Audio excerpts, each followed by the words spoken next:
Welcome back to Stag Figure Reviews. Today we will be comparing Storm Collectibles' Injustice Gods Among Us Doomsday and McFarlane's gold-labeled DC Multiverse Doomsday from the Superman vs. Doomsday 2-pack. And here they are, each one looking phenomenal, and each one is based off different media. Of course, the Storm Collectibles is based off of the fighting video game, while McFarlane is more comic-based. I think both companies did a fantastic job in capturing the likeness that they were going for. Starting off with Storm Collectibles Doomsday, he has a menacing face sculpt with some wicked red piercing eyes. I'm not a fan of the top knot that extends into a braid, but that is how he appears in the video game. He has great texturing throughout his whole body. His skin is rough as you would expect it to be. He has very pleasing bone spikes protruding from his shoulders and his forearms. He has a very subtle dry brush that highlights his veins and muscles. The trunks do not look fabric-like, and nor they should. There is plenty of sculpting on them to capture his video game appearance with all the straps and the buckles. Overall, he's a superb figure. And now for McFarlane's Doomsday. I just cannot get enough of his face sculpt. The exaggerated bone beard and extra long ponytail are a delight to look at. His ungodly grin is just outstanding, and this Doomsday has bone spikes everywhere. The amount of sculpting done on him may dupe you into thinking that he is an expensive import, but he's not. As nice as his trunks and boots are, they could have been elevated with a simple wash. Overall, you absolutely cannot go wrong with this figure. For articulation, we'll start with Storm Collectibles. This Doomsday features a ball joint in his head and a ball joint in his neck. His head can go up and down and rotate all the way around and does have tilt.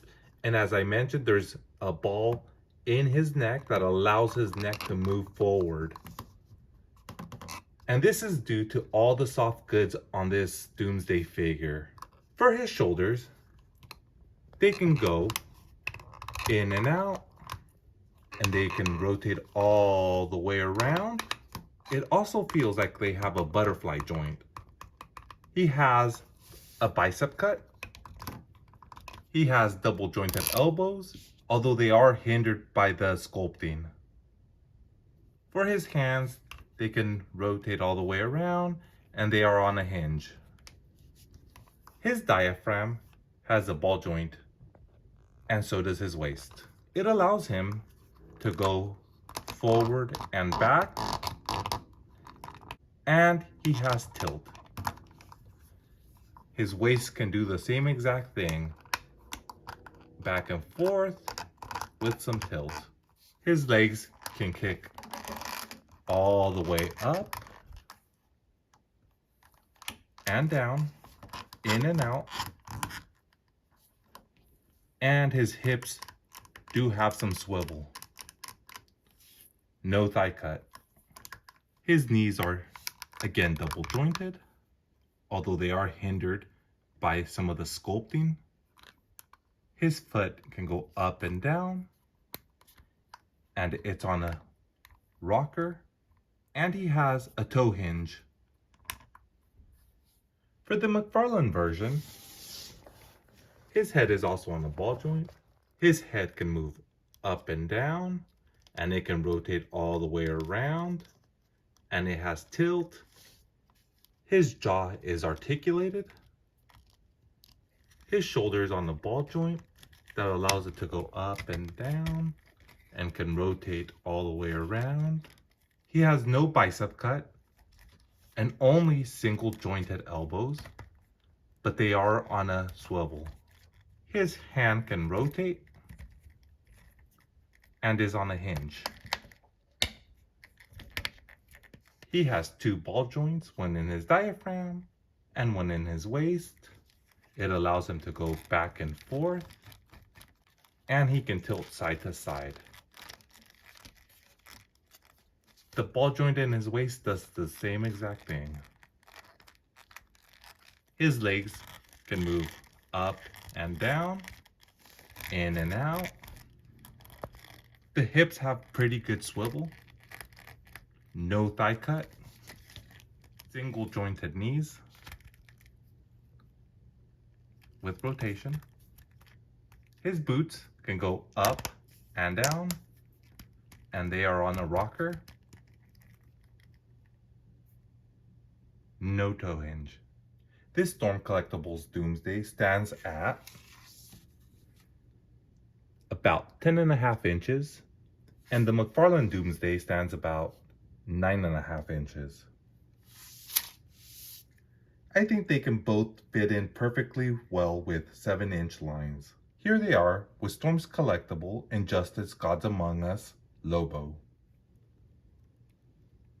and with McFarlane Bane. Here they are with Marvel Select Red Hulk.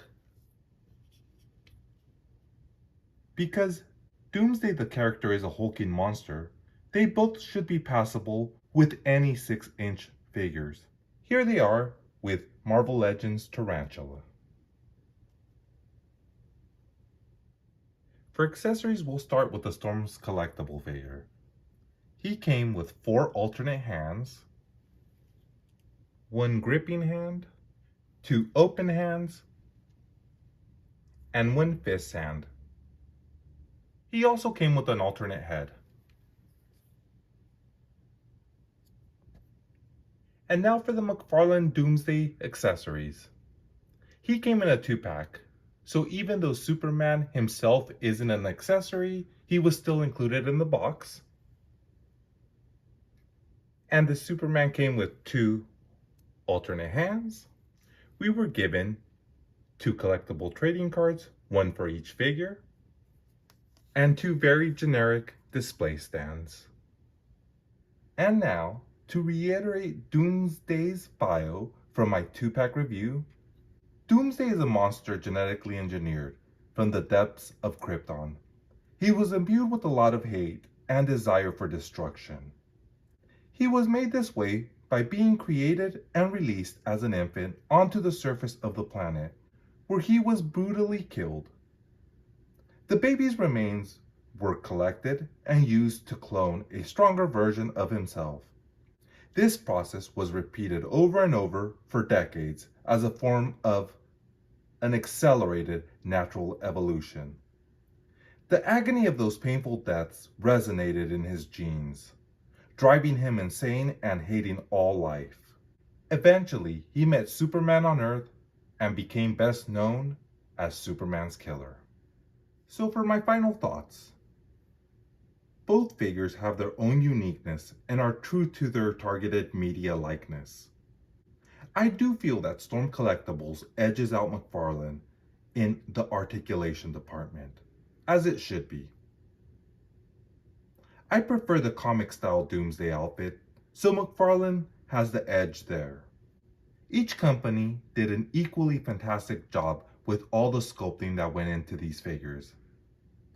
I myself would be incredibly dejected if I didn't own both of them.